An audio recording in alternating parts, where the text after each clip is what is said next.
Bien, vamos a hacer la parte 2 o la segunda parte, como decimos en español, de el algoritmo de Peter Shor. Eh, en la primera parte explicamos muy en detalle, pues, o algo en detalle, no digamos muy en detalle, pero algo en detalle, los principios fundamentales de ese algoritmo de Shor. Para mí, dentro de lo que he estudiado, es uno de los algoritmos que uno primero debería comprender, debería entender muy bien y es un algoritmo complejo, ¿cierto? A Peter Shor se le ha admirado mucho, mucho por este algoritmo. Entonces, vamos a ver la parte 2 y hoy nuestra clase va a ser un poco, digamos, alta costura.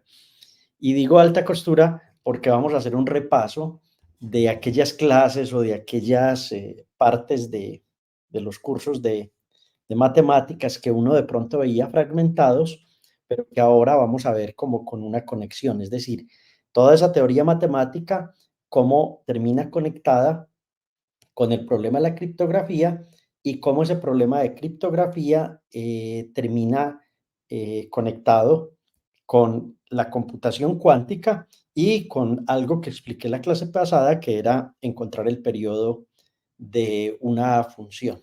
Y ya les di como un inicio de que para encontrar ese periodo íbamos a usar la aritmética modular. Entonces pasamos a la presentación, vamos para adelante con nuestro curso. Les anuncio que cuando pensamos en este algoritmo, yo le dije a Cristian y a las personas cercanas, aquí nos vamos a demorar unas 4 clases, porque quiero hacerlo bien detallado, como que uno entienda qué es lo que está pasando en realidad con el algoritmo de Peter Shor y por qué es tan poderoso y por qué ha generado tanto miedo en el mundo de que lleguemos a computadores cuánticos que logren quebrar las claves RSA que existen en el mundo. Entonces, vamos a definir nuestra clase como estamos buscando, a través de un algoritmo cuántico, hallar los factores primos de un número muy, muy grande, muy grande. Y ese es el centro del algoritmo. Yo quiero agradecer de verdad al profesor John Hammond. El profesor John Hammond tiene una página web que se llama Matemáticas Discretas for Chokers. Él trabaja en el Departamento de Matemáticas y Estadística de Wichita State University. Ahí está el correo de él y cuando subamos esta presentación, ustedes van a poder dar clic en el enlace y encontrar casi que toda esta teoría que voy a enseñar, pues no la encontré mejor enseñada que en la página del profesor John Hammond. Dentro de lo que conozco y miré, me encantó el tratamiento que el profesor le hace a lo que voy a explicar en esta segunda parte para lograr llegar al algoritmo de Shor. Entonces, llamé esta parte algunas notas importantes acerca de los números primos. Estos números que son muy interesantes, muy poderosos y que van a ser la base de todo lo que estamos haciendo. Entonces, nuestra clase de hoy va a ser sobre teoría de números. Empecemos con dos conceptos. Un concepto que era conocido hace casi 2000, podríamos decir casi 3000 años, ¿sí? Es el concepto de divisibilidad y congruencias. Entonces vamos a tratar de entender esto. Esta parte, como les digo, está sacada de el texto anterior. Entonces, se dice que A y B son dos números enteros A distinto de cero. Y uno dice que A divide a B y entonces utiliza esta barra, ¿cierto? Si existe un número entero M, tal que B es igual a A por M. Esto es de la época de Euclides, ¿cierto? De por allá un poco antes de Demócrito, y estamos en la Grecia antigua encontrando este tipo de relaciones, ¿sí? Entonces se suele decir que A es un factor de B y B es un múltiplo de A. Es como la forma en que se hace. Hay unos ejemplos, están en el texto, en la web, y uno dice 3, ¿cierto? 3 divide, perdón, 6, miren que hay que leerlos al contrario. El de aquí divide al de acá. O sea, B divide a A, listo. También podría uno decir A divide a B, pero la cosa pues se le complica un poco. Entonces miren lo siguiente. Digamos, estos dos números, 3 y 6. Realmente 6, que es B, es 3 por 2, ¿cierto? Entonces encontramos que hay una relación de división entre los números 3 y 6. ¿Ok? Esto es muy distinto a lo que ustedes vieron de fraccionarios o conocen de fraccionarios. Esto no es 3 sobre 6, ¿cierto? Sino es 3 divide a, 3 divide a 6. 4 divide a 100. Claro, 4 divide a 100 porque 100 se puede escribir como 4, que es A, por el número M, que es 25. Listo. Entonces, digamos que antes de que se conociera la división como la conocemos y antes de que se establecieran esas reglas, teníamos estas relaciones de un número que divide a otro. Listo. Ok, todavía no teníamos el problema de Pitágoras, todavía no teníamos resuelto el dilema de los números irracionales, estamos en números enteros. Todo esto aplica solo para números enteros. Listo. 4 no divide a 10, porque realmente no hay ningún número que multiplicado por 4 nos dé 10. Cuidado, hablamos de números enteros. Ok, estoy por allá en Grecia, estoy en un mundo de hace 3000 años y estamos trabajando con esto. Listo. Observen el segundo ejemplo, ¿cierto? 6 no dividía a 3, ¿cierto? 3 dividía a 6. Qué confusión. Profe, ¿qué está pasando aquí? ¿Usted por qué nos está confundiendo? ¿Cierto? Entonces, observen esto como lo escribimos aquí. Observen esto como lo escribimos acá. Listo. Estamos estableciendo como un orden y un orden que va a ser interesante dentro de lo que vamos a mirar en esta clase.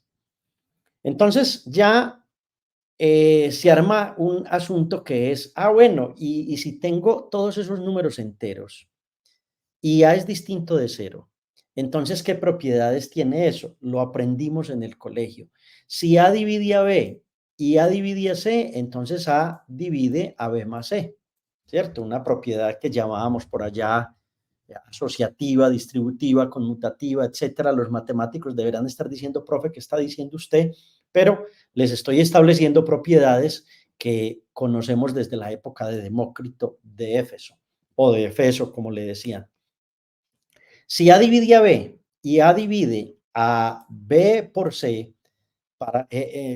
entonces A divide a B por C para todo C que pertenece a los enteros. Nos movemos solo en los números enteros, no piensen en nada más. Y toda la teoría de Peter Shor aquí la vamos a hacer en números enteros. ¿Listo? ¿Por qué? Porque tenemos que trabajar con números primos. Si A divide a B y B divide a C, entonces A divide a C, propiedad distributiva. Listo. Hay un algoritmo que se inventó hace muchos años, que es el algoritmo de la división. Y la vida de uno podría verse también como un algoritmo. El universo, cómo va funcionando, parecería un algoritmo, pero miren este algoritmo cómo funciona. Digamos que se tiene un número n que pertenece a los enteros y, y d también pertenece a los enteros y tiene que ser un número positivo, ¿cierto? O sea, 1, 2, 3, 4, 5, 6, de ahí para arriba. Entonces existe un único número entero, Q y R, que va a cumplir que n es de veces Q más R. Y esta era la forma como se hacía la división aunque a nosotros en el colegio nos enseñaron que uno tenía el dividendo, el, eh, creo que si no me equivoco es dividendo divisor, aquí tenía uno el resultado, entonces esto daba 3 y por aquí le quedaba uno el residuo 1. Esta forma de tratar la división es muy de hace 500 años o de pronto menos, ¿sí? La forma como se hacía la división hace muchos años era utilizando este algoritmo que algo tiene que ver con este método que es propio de el mundo de los árabes. Hay otra relación que es la relación de congruencia y eso nos va a servir a nosotros para poder llegar a los famosos números, a la aritmética modular y a todo lo que queremos. Decimos que A es congruente a B módulo M si lo que ocurre es que se da esta operación. M va a ser, como enseñé en la diapositiva pasada, ¿cierto? M se podrá dividir en B menos A. Esta es la base de esta operación, la congruencia que llamamos la aritmética modular. Entonces se puede hacer suma modular, multiplicación modular, resta modular y la división modular realmente no es importante, se hace es un inverso. Entonces lo que aquí quiero mirar o mostrarles es que partimos de dos formas de hacer las cosas distintas. Una, definimos una relación de divisibilidad y ahora hacemos una relación de congruencia.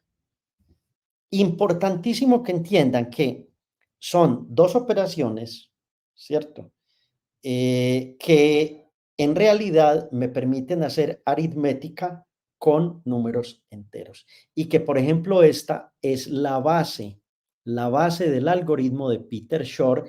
Y les mostré en la clase pasada que íbamos a encontrar una periodicidad cuando empezábamos a encontrar estas relaciones de congruencia o esta aritmética modular.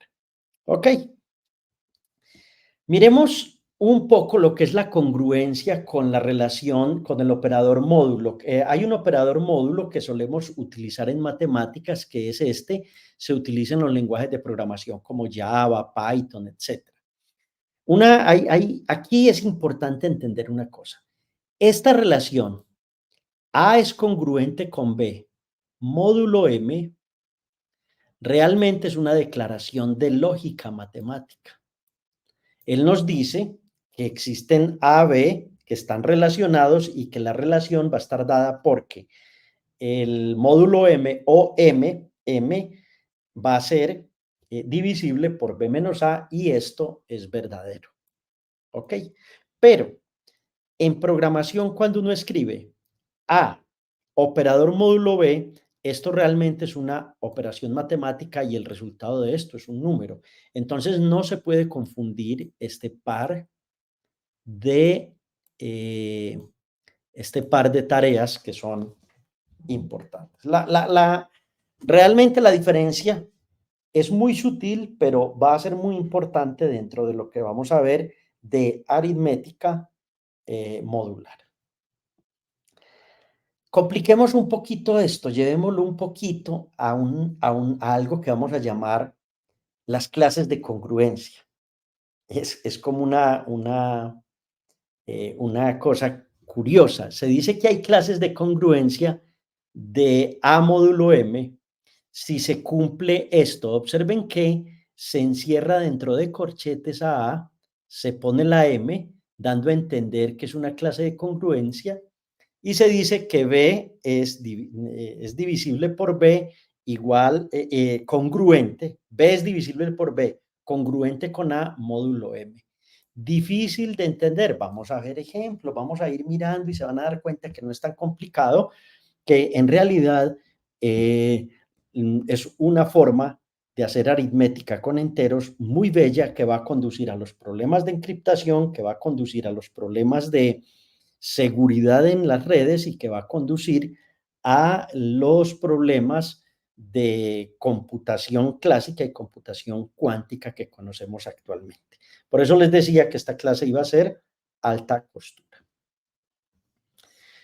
Parémonos por allá en la misma Grecia de hace 3.500 años, ¿cierto? Y definamos unos números que se encontraron que eran unos números muy raros, ¿cierto?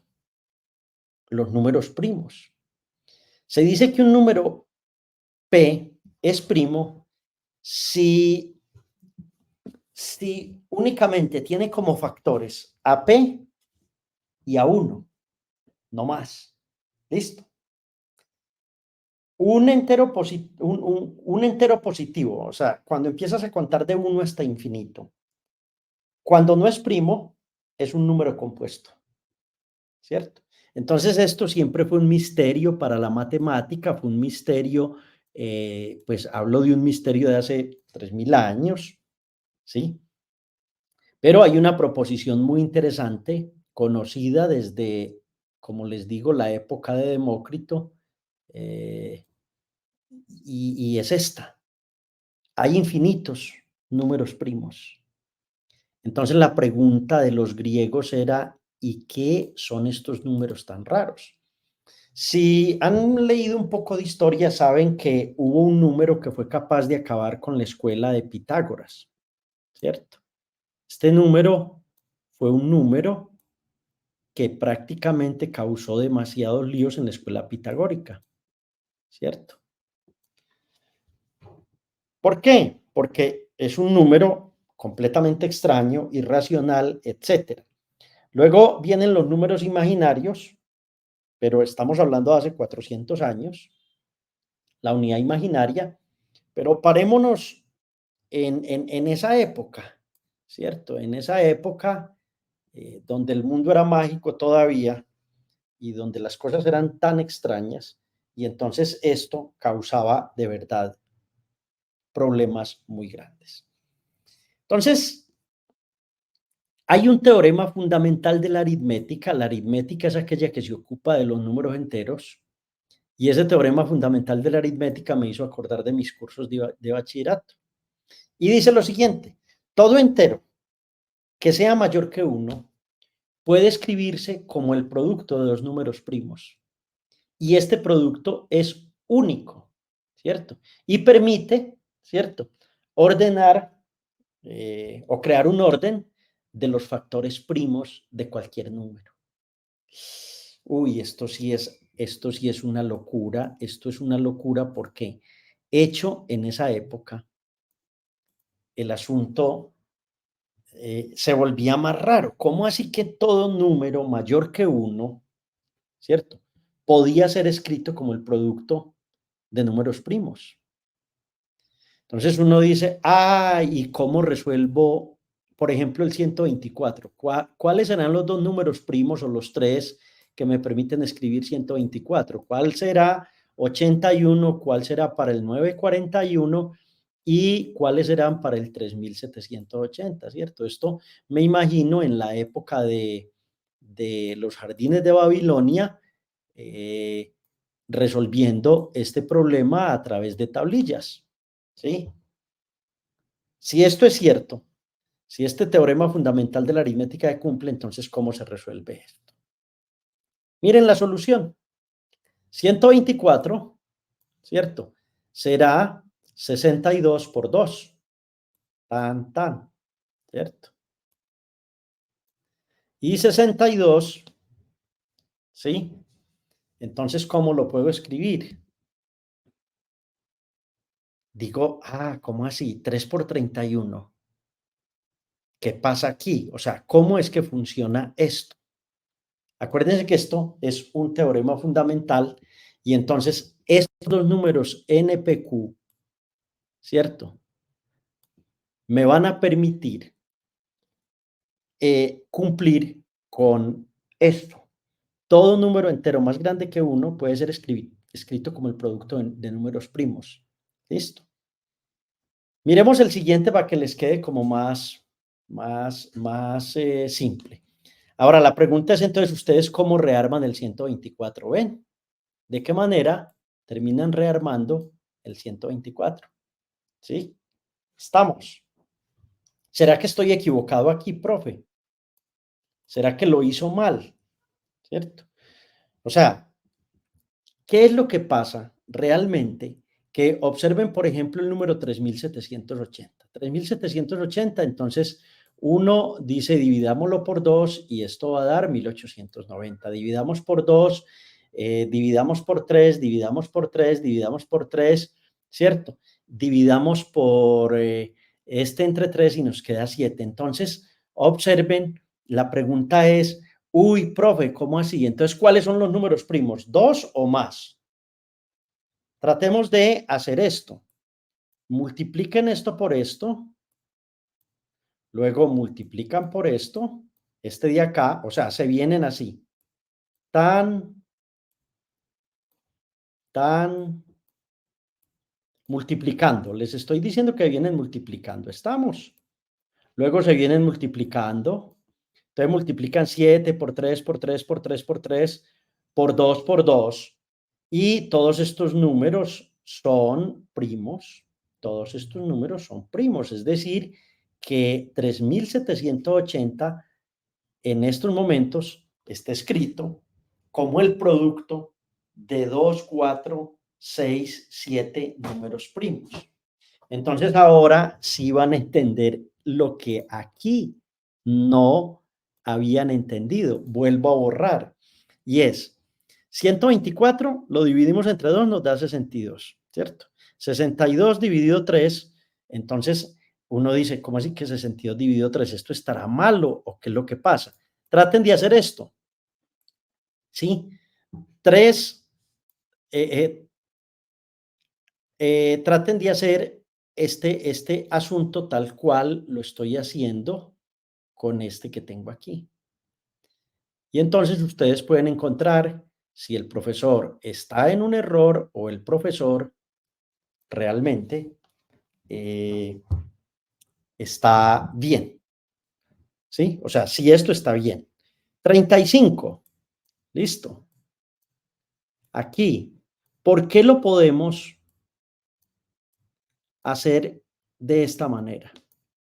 Está como difícil de entender. Ustedes quedan como con las dudas de este teorema fundamental de la aritmética. No es tan difícil, tampoco es tan sencillo, pero simplemente tengan en cuenta que todo número mayor que 1 se puede escribir como el producto de números primos. Listo. Si quieren, van a la página web, miran los ejemplos, pueden mirar algún video en YouTube y van a entender que en realidad cualquier número mayor que 1 se puede escribir como el producto de números primos. Y eso es una locura. Les dejo como tarea el 941 y el 81 para que lo hagan ustedes y miren si estamos en lo cierto o no estamos en lo cierto. Entonces empieza en la antigua Grecia el lío de ¿y cómo encontramos? Si tengo un número primo, ¿cómo encuentro sus benditos factores? O sea, ¿qué algoritmo utilizo para que ese número primo lo pueda escribir como la multiplicación, supongamos, de P por Q, ¿cierto? O un número cualquiera. Listo. Un número cualquiera, no lo voy a poner como un número primo, voy a decir, no, esto es cualquier número mayor que 1. Cualquier número mayor que 1 se puede escribir como el producto de números primos. N, P, Q, R, S, T, V, etcétera. Todos estos son primos y estos primos generan cualquier otro número. ¿Listo? Entonces empiezan los matemáticos a decir, bueno, digamos que n es un número compuesto, o sea que no es primo. ¿Listo? Entonces n debe tener un divisor primo que tiene que ser menor que la raíz de n. Y eso es un teorema muy importante dentro de la aritmética. A lo mejor no lo vieron en su colegio, no lo estudiaron y por eso es que nos está dando duro entender esto, más lo que acabé de mostrar, de que cualquier número mayor que uno se puede escribir como producto de números primos. Esto es una locura y es la base de nuestros sistemas criptográficos. Entonces, el primer algoritmo fue un algoritmo de fuerza bruta para encontrar esos factores, que era la división, y lo que hacíamos era que se sacaba la raíz de n y se hacía un test a los posibles números que multiplicados nos dieran ese número compuesto. Entonces, aquí tenemos otro ejemplo. Usemos la división trial para determinar si alguno de los siguientes números son realmente primos o compuestos. ¿Listo? Entonces, miren 127. 127 su raíz es aproximadamente 11. Entonces, lo que nosotros tenemos que pensar es en lo siguiente. Ningún número, creo que mayor que 11, podría generarnos 127.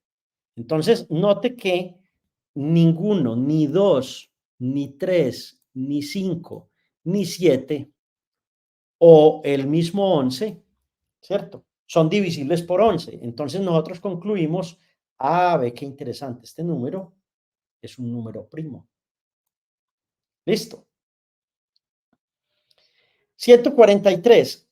¿Será que 143 es primo o no primo? El algoritmo lo que dice es, tratemos de encontrar por fuerza bruta si un número es primo, para no ponernos a hacer todas esas divisiones. Entonces miremos, eso da aproximadamente 12, pero resulta que 143 se puede escribir como el producto de dos números primos, 11 por 13. Aunque 2, 3, 5 y 7, ¿cierto? No funcionan, uno si encuentra que 11 por 13 va a dar ese número. Listo. Entonces 143 no es un número primo. Entonces aquí viene la criba de Eratóstenes, por eso les decía que estábamos en esa época de los griegos antiguos. La criba de Eratóstenes decía, bueno, ¿y cómo podemos generar los primeros 100 números primos? Entonces, Eratóstenes, un tipo matemático fuerte, importante, cuyos textos se perdieron a lo largo de la historia, creó un algoritmo que simplemente me decía, no, vea, lo que usted tiene que hacer es coger del 1 al 100 y hacer como un cruce o quite el número 1, continúe hasta la raíz de n, haga un círculo para esto. Nosotros no vamos a usar esto. Aquí simplemente les estoy mostrando que la criba de Eratóstenes era la forma de saber si teníamos o cuáles eran los primeros 100 números primos. Pueden mirar una tabla y tratar de entender cómo funciona la criba de Eratóstenes, el algoritmo. No voy a entrar en ello para no volverme muy cansón con esto.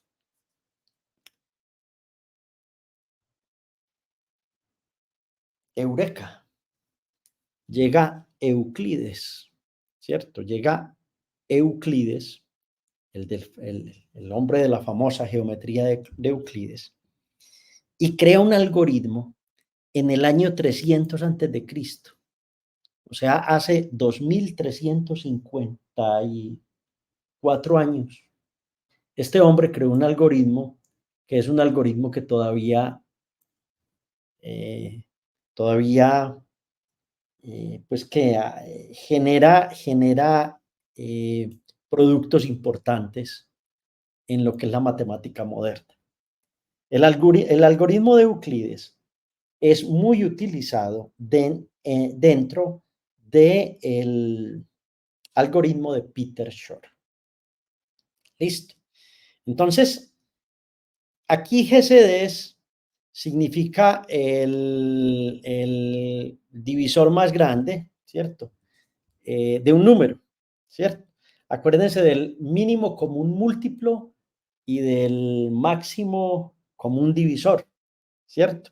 Eso nos lo enseñaron en bachillerato, el mínimo común múltiplo y el máximo común divisor. ¿Listo? Aquí estamos hablando del máximo común divisor. Entonces, el máximo común divisor o GCD dice lo siguiente. Dado un número A y un número B, que son enteros y no son cero, ¿cierto? Entonces hay un entero mucho más grande D, tal que D es divisible por A y D va a ser divisible por B, ¿cierto? Y entonces esto se llama el máximo común divisor entre A y B. Y esto lo denotamos con esta operación. Ah, profe, ¿y esto qué tiene que ver con la aritmética modular? Enseguida verán qué es lo que pasa con la aritmética modular. Pero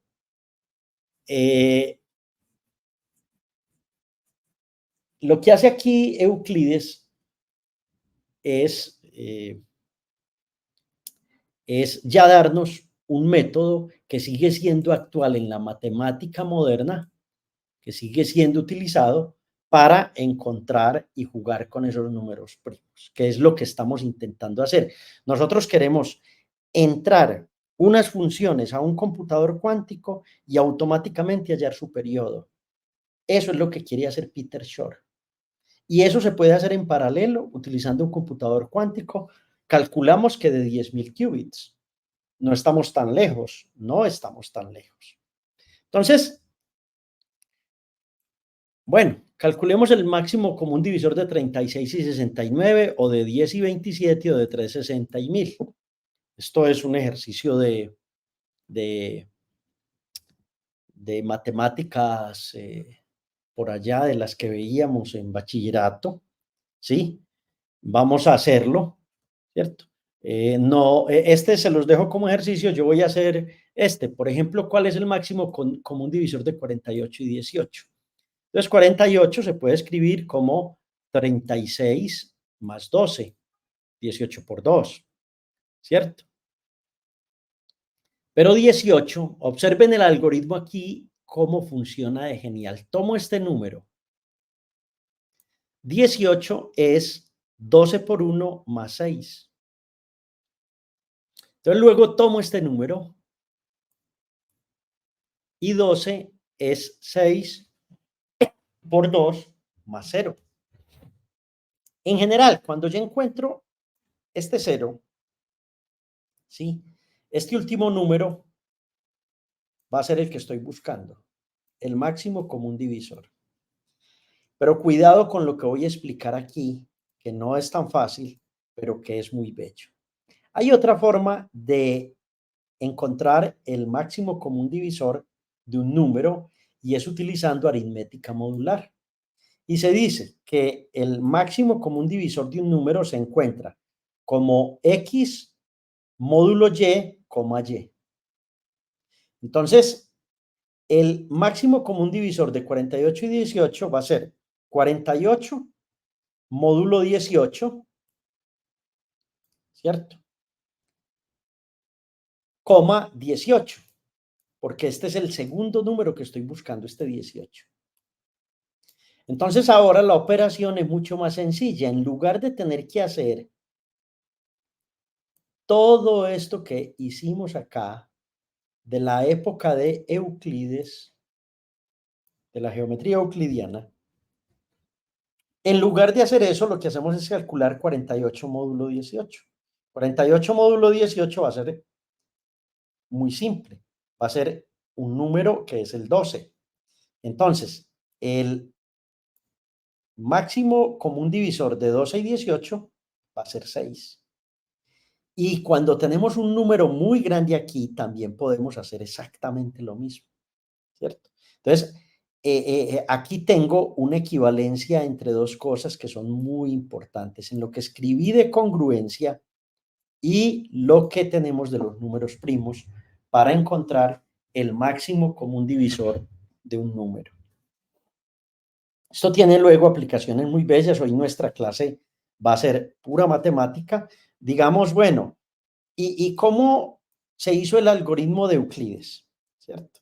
Entonces, lo que hay que hacer es como aplicar la división de manera recursiva. Observen, A es igual a B por Q1 más R1. Entonces luego tomo B. ¿Se acuerdan lo que les mostré en la diapositiva anterior? Listo. B va a ser R1 por Q2, luego tomo R1,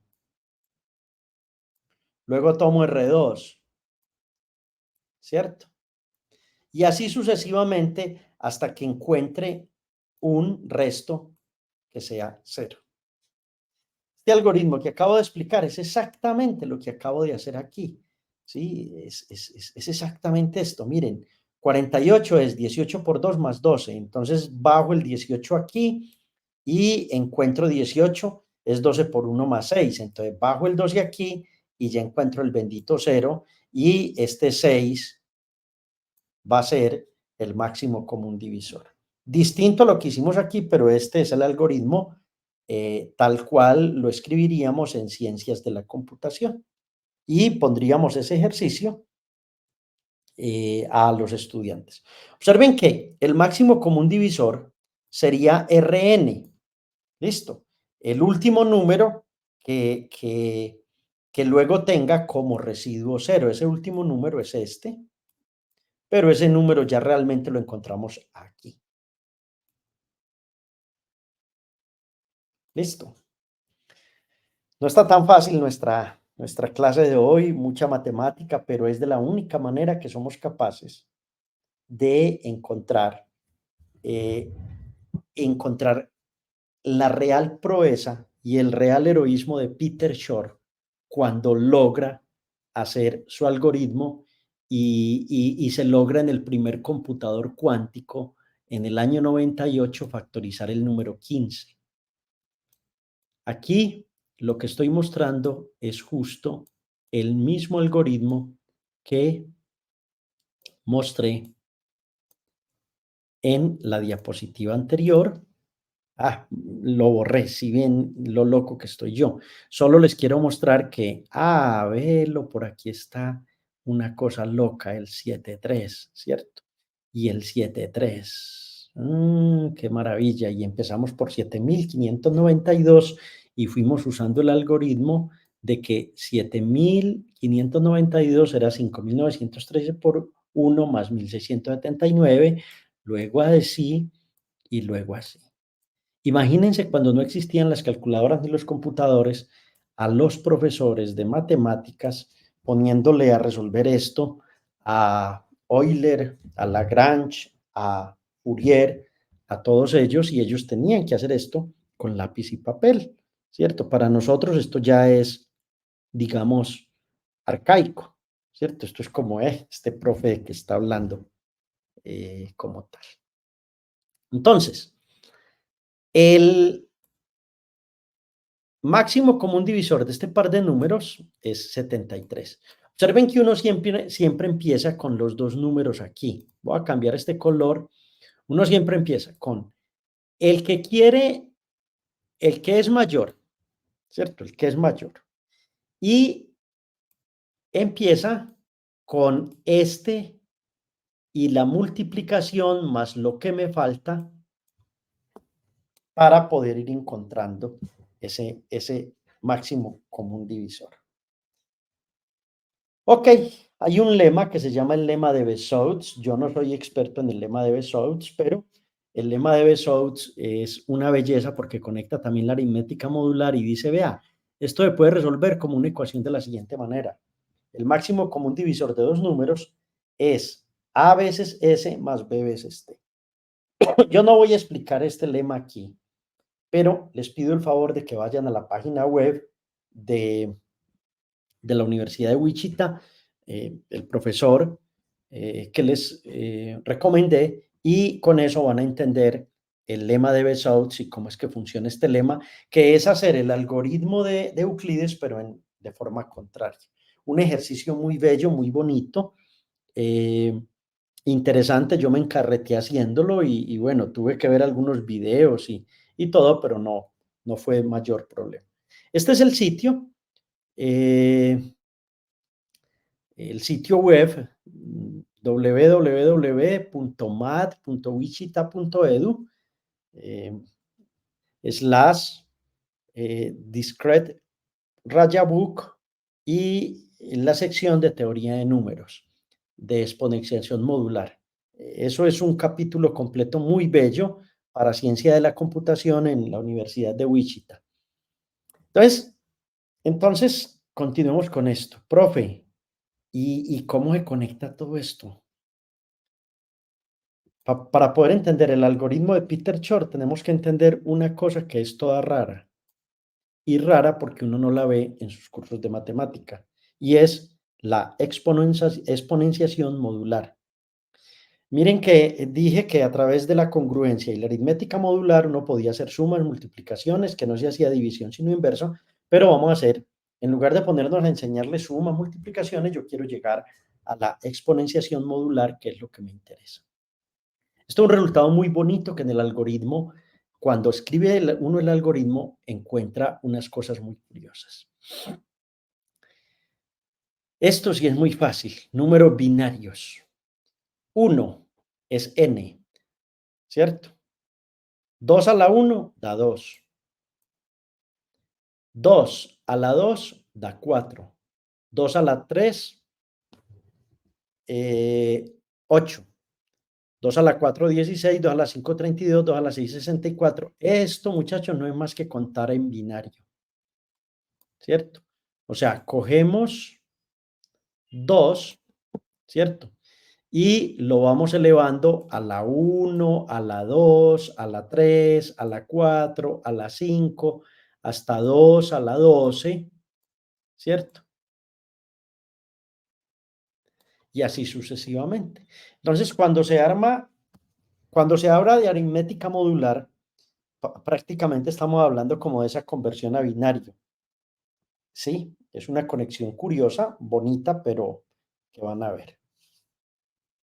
Entonces, profe,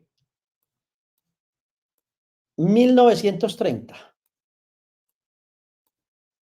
a 1940 empiezan a desarrollarse los computadores. Y me dicen a mí, venga, y el número entero 24, ¿cómo lo escribimos en binario? Y 255, ¿cómo era en binario? ¿Cierto? Y 2019, ¿cómo será en binario? Listo. Entonces miremos una cosa aquí. Por ejemplo, aquí no tenemos el número 24, ¿cierto? Pero sí tenemos esto. 16 y 8 da 24, ¿sí o no?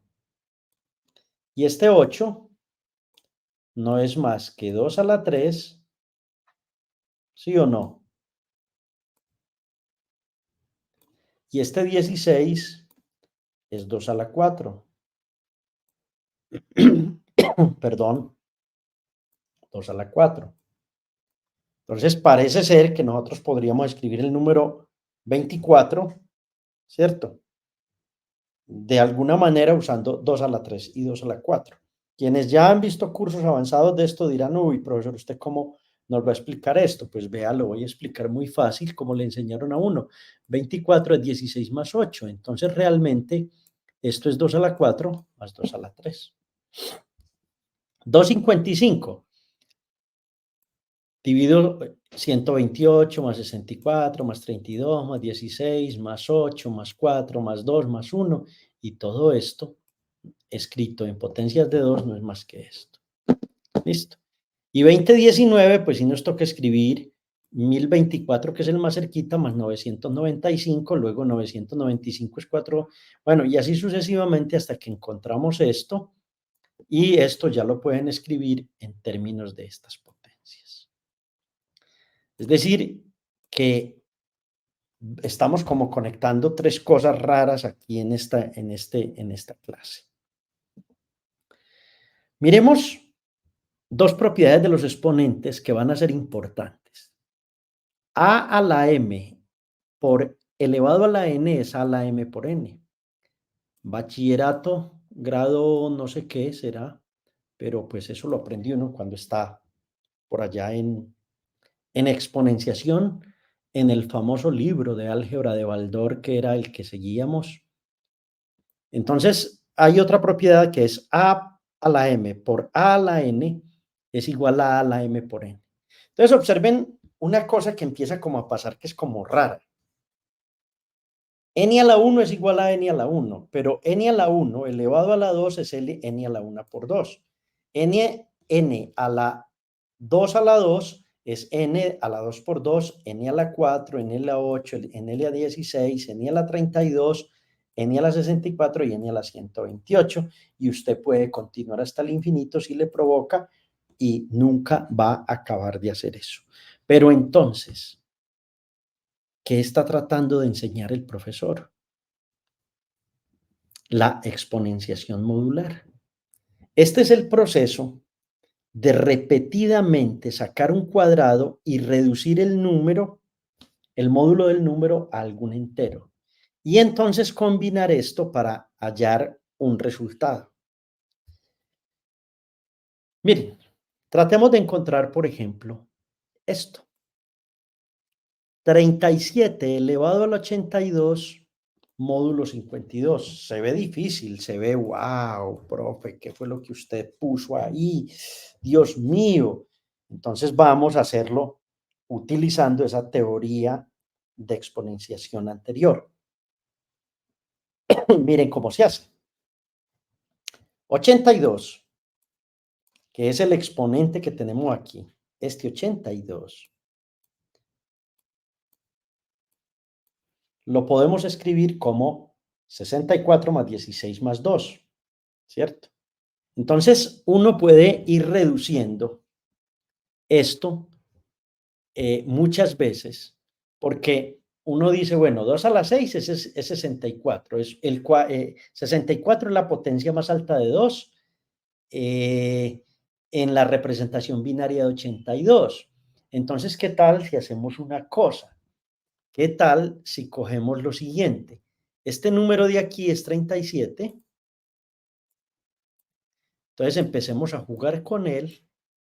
Ese número en una calculadora creo que no cabe, 37 al 82, ¿cierto?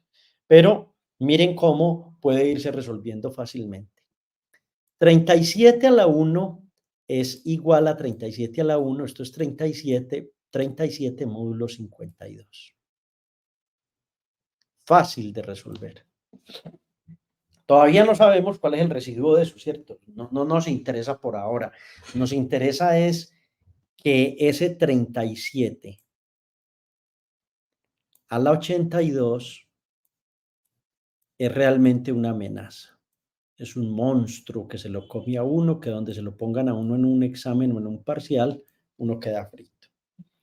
37 a la 2 se puede calcular, es 1369 y esto será, observen, esto será, bueno, voy a borrar una cosa, voy a borrar para mostrarles algo. No me van a confundir esta operación y esta operación con la operación de la última fila, ni por el carajo, ¿cierto? Creo que el profesor se equivocó ahorita. Y aquí lo que tenemos es esto. 37 es congruente con 37 módulo 52. Aquí nos hace falta estudiar un poquito, profe, ¿cómo es eso? ¿De qué manera lo encontró? Por ahora no me hagan la pregunta, simplemente observen cómo aumenta esto a la 2, a la 4, a la 8, a la 16, a la 32, a la 64, pero cómo empezamos a reducirlo, como observen otra cosa que quiero que miren aquí, como comparando con con el algoritmo ahorita de Euclides. Voy a borrar esto, voy a borrarlo por esto. Este 37 parece que baja aquí, ¿cierto? Parece. O más bien digamos, este 37 baja aquí, ¿cierto? Este 17 baja aquí. Este 29 baja acá. Este 9 tiene que ver con este 9 a la 2, este 29 con este 29 a la 2 y este 9 con este 9 a la 2. Uy, eso está complejo, profe. ¿Por qué se puede hacer de esa manera? ¿Por qué? podemos ir reduciendo. Observen que la primera operación es esta. Esta, esta, esta, y cómo podemos ir jugando con las congruencias con estos números que me quedan aquí. ¿Listo? Para poder ir encontrando el número que sigue a este lado. Uy, profe, me lo complicó. Sí, se lo compliqué. Si necesita más explicación de lo que es la aritmética modular, yo lo invito a que mire algunos videos y haga un poquito de ejercicios de estos videos para que pues entienda, por ejemplo, qué es realmente esto, o sea, ¿qué es esto? Yo lo expliqué en la clase pasada lo expliqué con las horas. Partimos de las 12, aritmética modular en base 12, 1, 2, 3, y así sucesivamente, y entonces fuimos haciendo esto. Repase por favor esa parte para que entienda qué es lo que pasa aquí. ¿Ok? No es difícil, no es complejo, es un asunto de hacer un poquito de aritmética modular para entender este bendito algoritmo. Uno puede entonces coger este 37 al 82 y escribirlo en términos de estos números, ¿cierto? 37, esto da 2 más 16 más 64, porque claro, esto es la suma de estos exponentes, el teorema de exponenciación que vimos. Esto es 37 a la 2, 37 a la 16, 37 a la 24. Y entonces esto me va a dar 17 módulo 57, 29 módulo 52, 29 módulo 52, y esto me termina dando 49 módulo 52. Profe, entendí mucho menos esto que usted me está explicando. Si algunos tienen dudas con esto, los invito a que miren las notas del profesor o nos escriben y con todo gusto, pues hacemos un videíto más simple de aritmética modular, haciendo pasito a pasito, pasito a pasito cada cosa de estas. Pero en el curso de computación cuántica, lo que yo quiero que entiendan es lo siguiente, que la bendita exponenciación modular nos va a permitir encontrar los periodos de funciones que son sumamente complejas. ¿Listo? Aquí hay algunos ejercicios, estos ejercicios están resueltos en la página web de la Universidad de Wichita. Vayan y miren esos ejercicios, incluso están los videos, es una cosa muy linda de cómo uno puede entender esta parte. Yo los pongo aquí en mi curso porque digo, no, deberías ir y leer ese material. Es posible que en la tercera clase de estas o cuarta simplemente haga un resumen completo de esto y ustedes me digan, profe, era mejor que lo hubiera explicado de esta manera. Pues bueno, yo estoy tratando de explicarlo de la manera que soy capaz de entender este cuento. Son las, ¿cuánto nos quedan? Nos quedan 7 minutos. Vamos a encriptar, vamos a aprender de encriptación. Primero, hagamos una encriptación simple. Cada letra del alfabeto va a ser un número.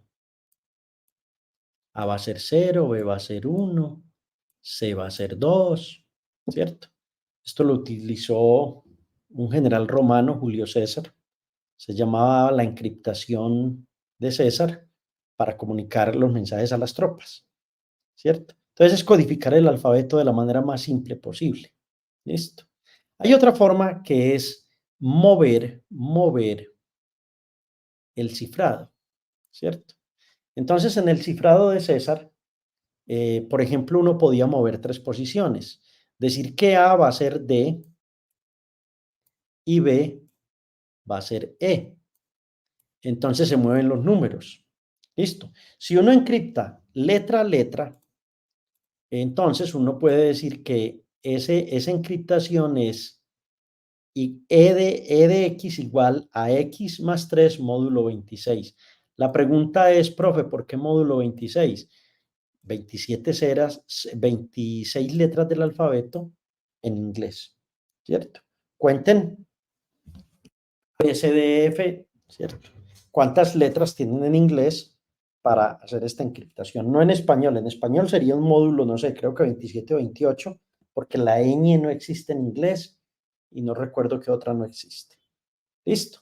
Se desencripta con esta técnica. D a la X es igual a X menos 3 módulo 26. Ya les expliqué el módulo 26 de dónde va. Y el 3 viene de que moví 3 posiciones en esa forma de encriptar ese mensaje. Hay un encriptamiento que se llama el cifrado afín. Listo. Las letras son transformadas vía una función lineal y entonces ya la función lineal pues va a ser una función que va a ser b mod n. Listo. Entonces, para uno desencriptar una función afín, uno necesita encontrar una cosa que es el máximo común divisor entre a y n cuando llegue a 1. Listo. Y entonces ve, ya conectamos una cosa con otra. ¿Cómo así? Entonces los números primos, ¿cómo se conectan con el máximo común divisor? Traten de acordarse de eso de su bachillerato. Y cómo el máximo común divisor es un algoritmo tan interesante de Euclides que me permite encontrar qué de los números primos. ¿Cierto? Esa es la pregunta.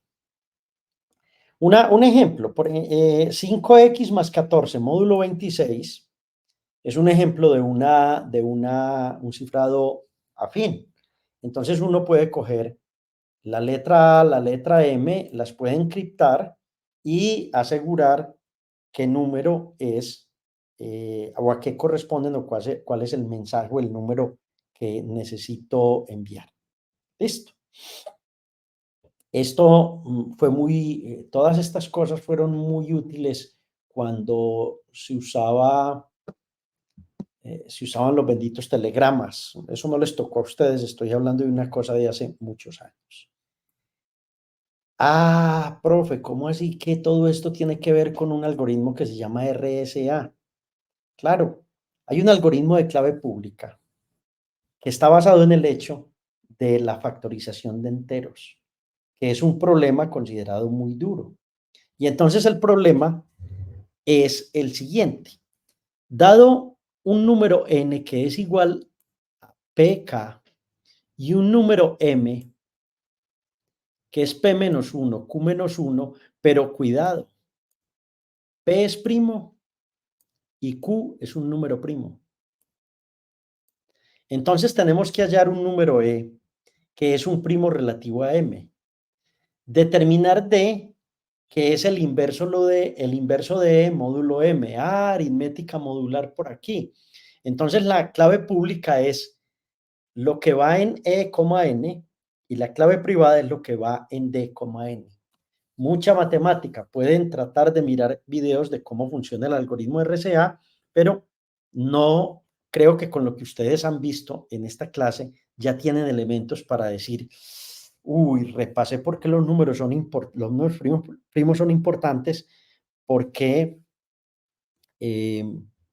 la criba de Eratóstenes fue útil, por qué el algoritmo de Euclides y por qué la aritmética modular. La base de todo esto es poder escoger dos números primos, P y Q, que me den N y que me den M y que den el producto de P menos 1 con Q menos 1. Difícil la cosa, ¿no?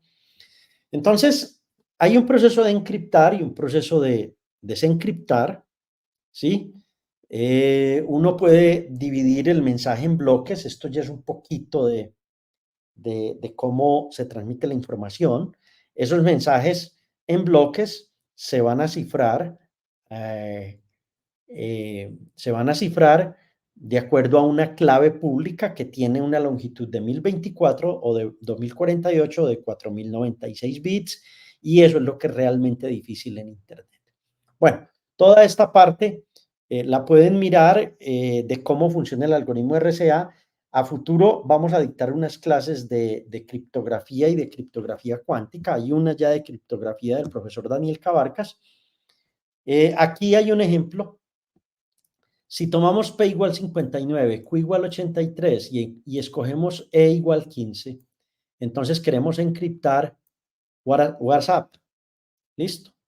Y confirmar que el resultado se desencripta. Esto es un ejemplito de curso de Python o de Java o de C o C++, y se puede pues hacer sin mucha complicación. Aquí lo importante es aprender que aparece esta función, ¿cierto? Que es una función que es interesante. Uno puede hacer estos ejemplos y tratar de entender qué es lo que hay ahí. Por eso les digo, vayan al sitio web, que enseguida se los ponemos ahí. Esta parte ya es el bendito algoritmo de Shor funcionando.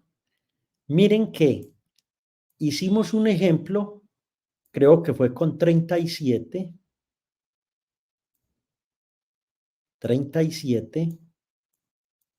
elevado a la 82, utilizando esa exponenciación. Listo. Con un módulo, una operación que llamamos, no sé, no recuerdo si era módulo qué, lo que había ahí, X, digamos, cualquiera. Pero aquí ya empezamos a utilizar a mod n, a1 a la mod n, a2 a la mod n, a3 a la mod n, y en la próxima clase ya les voy a enseñar mucho de esto y vamos por fin a entender cuál es la bendita periodicidad de la aritmética modular, y esto fue lo que empecé trabajando en la clase pasada, esa periodicidad. ¿Dónde encuentro no esa periodicidad? Observen esto. Si ustedes toman n igual 15 y a igual 2 y hacen a x, perdón, hacen 2 a la x, ¿sí o no? Mod 15, van a encontrar esta periodicidad dentro de la aritmética modular. Estos son los números enteros, 0, 1, 2, 3, 4, 5, 6, 7, 8, 9, 10, esto hasta infinito, pero entonces observen que aquí empiezo a encontrar un periodo, un periodo, un periodo. ¿Y qué estamos usando aquí? Simplemente se está usando 2 a la x mod 15. Y cuando Peter Shor, basado en el algoritmo de Simmons, fue capaz de ver estas cosas, encontró una eureka en su vida muy especial. Bueno, yo los dejo hasta ahí. Esta clase fue alta costura, compleja. No sé si entendieron mucho. Es muy bueno que vayan al sitio web que les recomendé en la primera diapositiva. Busquen por, voy a ponérselas. Discúlpenme que me devuelva como con tanta prisa, pero es que ya me pasé del tiempo que quería dictar de clase. Y ahí van a encontrar todos los ejemplos, los videos y todo lo que ustedes quieran. Busquen por Discrete Math for Chokers en Google. O busquen por el profesor John Hammond de Wichita State University. Y van a encontrar mucho más de lo que yo les pude tratar de enseñar hoy. Y más que enseñarles, lo que los dejé fue un poco confundidos, pero esa confusión a mí me gusta, porque me gusta que me muevan la vida y que me digan, hey, eres muy ignorante y te vas a ir para el otro lado ignorante, porque uno nunca alcanza a comprender realmente las cosas. Eso se llama humildad y es lo que le falta a muy buena parte de nuestra especie. Humildad para entender que estamos de paso y que estas cosas son muy hermosas y que valen la pena, valen la pena. Encantado, creo que terminamos ahí. Nos vemos la próxima clase ya en algoritmo como tal de Peter Shor.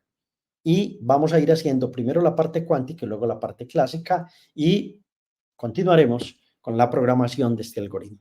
Si entienden este, creo que lo demás va a ser un poco más sencillo, un poco más simple.